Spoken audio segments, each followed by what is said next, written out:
afternoon. I'm Ty Brown, and you are now watching How Bad Is It Really?, where we analyze and compare catastrophic world events in order to help you decide if it is time to panic or sit down and have a cup of tea.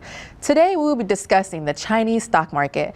Now, if you happen to type in China, the stock market, or even to type in the word C into Google, you may have been bombarded with a plethora of information about the Chinese stock market crash. Reports started coming out July 8th about how the stocks had dropped to their lowest in years. According to CNN Money, the cause for the crash was due to over-investing. Over the past few years, investors poured more and more money into Chinese stocks. Even though the economic growth and company profits were weak, the average person was borrowing money to purchase stocks. Because the stocks were bought using borrowed money, they were easy to default, and the airtight investment bubble that was created with unsecured funds popped. Since then, the Shanghai Composite Index lost about 30% of its value, while the Shenzhen Composite is down around 40%.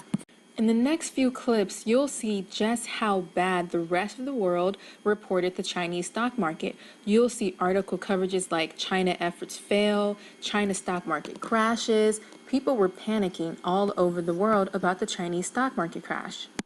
For months now, some observers have been using the word bubble, but despite that, the Shanghai Composite kept gaining ground. To put that into context for you, since the beginning of this year, Shanghai has gained nearly 40%. By comparison, the S&P 500 in New York has only gained 2% over the same period. But cracks in the market began to show last week when investors abruptly pulled out nearly $7 billion from Chinese funds and ETFs, according to one financial data firm. After years of rapid economic growth, China's economy is going through a cooling off period. China's Shanghai index plummeted 25%. The Shenzhen index, often compared to the Nasdaq, is down over 35%. Altogether, China's markets have lost nearly $3.6 trillion. But was it an obvious bubble? Some analysts have been using the bubble word for months. Is the question now when, not if? Joining me in New York is Jamie Metzl. He's senior fellow at the Atlantic Council, that is a think tank in international affairs. Jamie, it's great to see you. And you and I have talked about the volatility in these markets for some time. Are we reaching a level where it is inevitable that we see this burst? And what are the consequences of that? Well, it is absolutely inevitable that this bubble will burst because gravity at the end of the day applies. There's no way that we can justify that valuations for companies in China's stock markets are 3 times the valuations in terms of price-to-earning ratios of any other stock market. So it will come down. Unfortunately, when it comes down, the people who are going to get hurt are the little mom and pops. There's 80% of the new investors are retail investors, and 2/3 of those people have less than a high school education. So these are the people who, when it pops, are going to be hurt.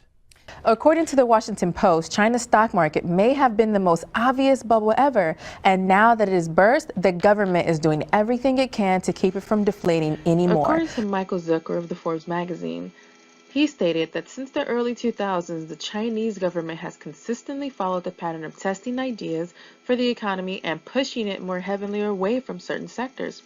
When things did not work out, they were able to nimbly switch directions and use massive cash preserves to fix the problem.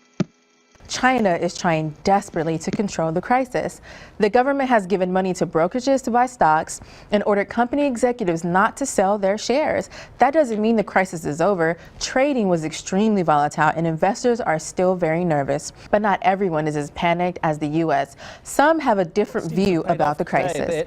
The Western media portrayed the Chinese market crisis as a disaster for the country. Is it, from where you are, that bad? Is it a disaster, or are things getting better already? Well, from today, actually, things are getting far better.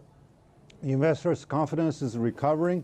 However, the problem is not completely removed. I do not really consider it as a catastrophe, but rather a serious problem.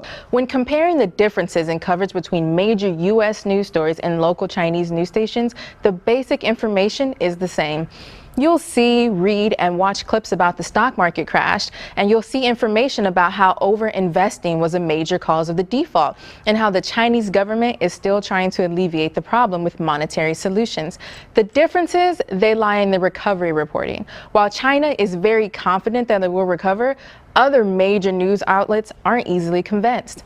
China Daily published an article about how their numbers are surging on July 17th. The article read, Chinese shares surged more than 3% on Friday, with the benchmark Shanghai Composite Index up 3.51% to close at 3,957.35 points.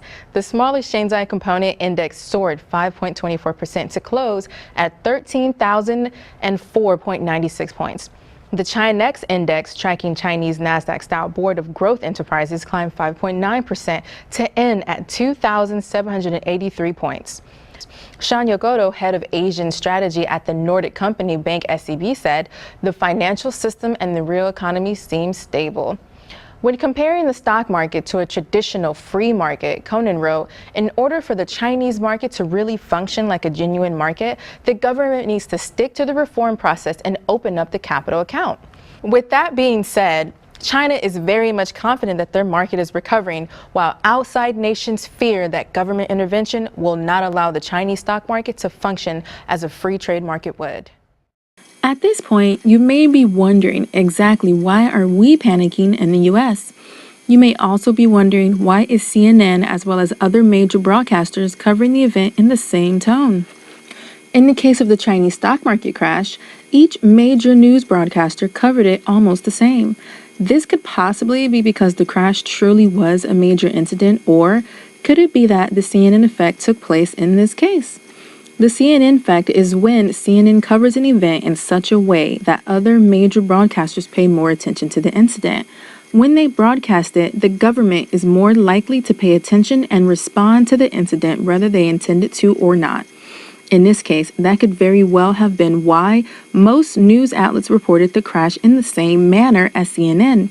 The tone that they reported it in was as if the crash would negatively affect their own economy. When you examine how this will all affect American investors, the week it all started to crash, the Dow Jones took its biggest weekly hit since January, falling only 3%, but mostly on concerns about a slowing Asian economy. Scott Kennedy, who heads the Project on Chinese Business and Political Economy at the Center for Strategic and International Studies in Washington, said, the New York Stock Exchange and NASDAQ bond yields have barely budged. They've started to take notice, but really just through their peripheral vision, not because the drop is having a direct effect on our markets. Since the Shanghai market started crashing in mid-June, the U.S. dollar has gained 3% in value against global currencies as investors seek shelter in the relatively safety of the U.S. economy. So as it turns out, the Chinese stock market may not be something we need to panic about, but it's definitely something we need to pay attention to. So to everyone panicking about the stock market, don't. Stay informed and know that China will recover.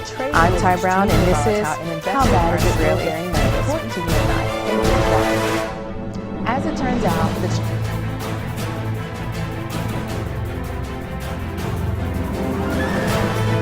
So to everyone panicking about the stock market, don't.